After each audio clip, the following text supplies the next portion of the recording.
नमस्कार, स्वागत आहे तुमचे आपल्या आवडत्या यूट्यूब चॅनल ज्योतिषी उपायमध्ये. आज आपण जाणून घेणार आहोत की श्रावण महिन्यात भगवान शंकराला प्रसन्न करण्यासाठी कुठल्या 5 वस्तू आपण घरी आणल्या तर आपल्या घरात भरभराट प्रगती व्हायला मदत होईल. त्यातली सगळ्यात पहिली गोष्ट आहे चांदीचा त्रिशूल. भगवान शंकराला प्रिय असलेला चांदीचा त्रिशूल घरात आणल्याने तुमच्या घरात सकारात्मक ऊर्जा तर येतेच, पण त्यासोबत तुमच्या घरात सुख, शांती, समृद्धी येऊन नकारात्मकता दूर होते. नाग नागिनीचा जोडा. भगवान शंकराच्या गळ्यात असलेले जे नाग असते ते जर तुम्ही वैवाहिक जीवनात तुम्हाला आनंद पाहिजे असेल आणि तर तुम्ही नक्कीच नाग नागिनीचा जोडा आणा. त्यामुळं तुम्हाला ते प्रॉब्लेम दूर व्हायला मदत होईल.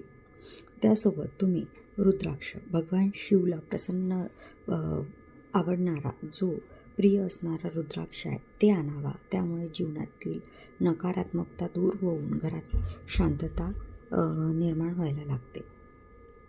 गंगाजल. पवित्र मानले जाणारे गंगाजल घरात आणल्याने सकारात्मक ऊर्जेचा घरात प्रसार होतो. त्याशिवाय तुम्ही जर स्वस्त आणि साध्या वस्तू म्हटल्या तर तुम्ही एखादं बेलाचं झाड लावू शकता, शमीचं झाड लावू शकता. ते तुम्ही घरी लावा किंवा शंकराच्या मंदिरात लावा किंवा एखाद्या छान ठिकाणी लावा, तर तुम्हाला त्याचा नक्कीच फायदा होईल. व्हिडिओ आवडला असेल लाईक करा, शेअर करा आणि चॅनलला सबस्क्राईब करा. धन्यवाद.